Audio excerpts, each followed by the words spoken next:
നമസ്കാരം സുഹൃത്തുക്കളെ, എൻ്റെ പേര് സാഗർ. പുതിയൊരു വീഡിയോയിലേക്ക് ഏവർക്കും സ്വാഗതം.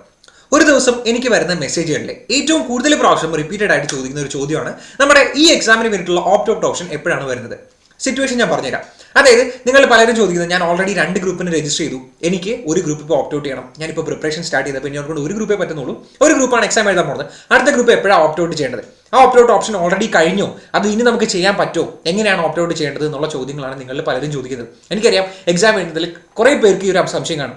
ചാടിക്കയറി നമ്മൾ 2 ഗ്രൂപ്പ് രജിസ്റ്റർ ചെയ്തു, ഒരു ഗ്രൂപ്പ് ഓപ്റ്റ് ഔട്ട് ചെയ്യണം, അല്ലെങ്കിൽ ഒരു ഗ്രൂപ്പ് നമ്മൾ രജിസ്റ്റർ ചെയ്തു, ഇത്തവണ എക്സാം എഴുതാൻ പറ്റില്ല, കോൺഫിഡൻസ് ഇല്ല, ഒരു ഗ്രൂപ്പ് ഓപ്റ്റ് ഔട്ട് ചെയ്യണം. ഈ ഒരു ഓപ്ഷൻ സത്യാവസ്ഥ എന്താണെന്ന് പറയാൻ വേണ്ടിയിട്ടാണ് നമ്മൾ ഇന്നത്തെ വീഡിയോ ചെയ്യുന്നത്. ജസ്റ്റ് ക്വിക്കായിട്ട് 2 മിനിറ്റ് നമ്മൾ ഈ പരിപാടികളൊക്കെ അവസാനിപ്പിക്കുന്നതാണ്. ഈ വീഡിയോ എൻഡ് ചെയ്യുന്നതാണ്.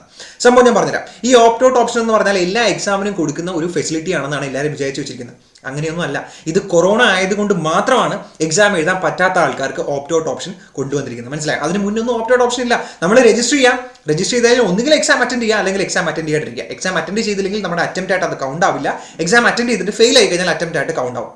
ഇതാണ് അതിന്റെ ബിഹൈൻഡ് ദ സീനിൽ നടക്കുന്നത്. കൊറോണ ആയതുകൊണ്ട് മാത്രമാണ് ലാസ്റ്റ് 2 ടേമിലേക്ക് നമുക്ക് ഓപ്റ്റ് ഔട്ട് ഓപ്ഷൻ തന്നത്. അല്ലാണ്ട് എല്ലാ പ്രാവശ്യവും ഓപ്റ്റ് ഔട്ട് ചെയ്യാനുള്ള ഓപ്ഷൻ തരില്ല. ഈ പ്രാവശ്യം ഓപ്റ്റ് ഔട്ട് ഓപ്ഷനെ പറ്റിയിട്ട് യാതൊരു വിധത്തിലുള്ള ഇൻഫർമേഷൻ നമുക്ക് കിട്ടിയിട്ടില്ല. ഇതുവരെ നമുക്ക് വേണമെങ്കിൽ പറയാം ഓപ്റ്റ് ഔട്ട് ഓപ്ഷൻ ഇല്ലാന്ന്. അപ്പോൾ ഈ കാര്യം നിങ്ങൾ മാക്സിമം നിങ്ങളുടെ ഫ്രണ്ട്സിനൊക്കെ എത്തിക്കുക. ഈ ഒരു ടേമിലേക്ക്, നമ്മളിപ്പോൾ ഈ ജൂൺ എക്സാമിലേക്ക് നടക്കാൻ പോണ എക്സാമിലേക്ക് വേണ്ടിയിട്ട് ഓപ്റ്റ് ഔട്ട് ഓപ്ഷൻ എന്ന് പറയുന്ന ഒരു ഓപ്ഷൻ ഇതുവരെ നമ്മുടെ ഇൻസ്റ്റിറ്റ്യൂട്ട് ഡിക്ലെയർ ചെയ്തിട്ടില്ല. ഇനി ഉണ്ടാവാനുള്ള പ്രോബിലിറ്റിയും വളരെ കുറവാണ്.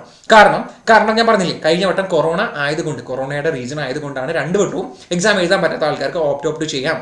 നിങ്ങളുടെ എക്സാമിൻ്റെ രജിസ്ട്രേഷൻ ഫീസും കാര്യങ്ങളൊന്നും പോകാണ്ട് നിങ്ങൾക്ക് ഓപ്റ്റ് ഔട്ട് ചെയ്യാം. അടുത്ത വട്ടത്തേക്ക് ആ ഒരു എക്സാം ക്യാരി ഫോർവേഡ് ചെയ്യാന്നുള്ളൊരു ഓപ്ഷൻ കൊണ്ടുവന്നത്. പക്ഷേ ഈ ഒരു ടേമിലേക്ക് ഇതുവരെ ഇല്ല. ഇനി ഉണ്ടാവാനുള്ള ചാൻസും ഉണ്ടാവില്ല. ഇനി എങ്ങാണോ ഉണ്ടാവുകയാണെങ്കിൽ ഞാൻ അന്ന് നിങ്ങളെ അറിയിക്കുന്നതായിരിക്കും. അപ്പോൾ ഈ ഒരു കാര്യം നിങ്ങൾ മാക്സിമം CMA ഫ്രണ്ട്സുമായിട്ട് മാക്സിമം സർക്കുലേറ്റ് ചെയ്യാം. ഓക്കെ, ഇതല്ലാണ്ട് നിങ്ങൾക്ക് വേറെ എന്തെങ്കിലും ഇൻഫർമേഷൻ വേണമെങ്കിൽ താഴെ കമന്റ് ബോക്സിൽ മെൻഷൻ ചെയ്തോ. അപ്പോൾ എക്സാമിന് എല്ലാവരും നല്ല അടിപൊളിയായിട്ട് പഠിക്കാമെന്ന് വിചാരിക്കുകയാണ്.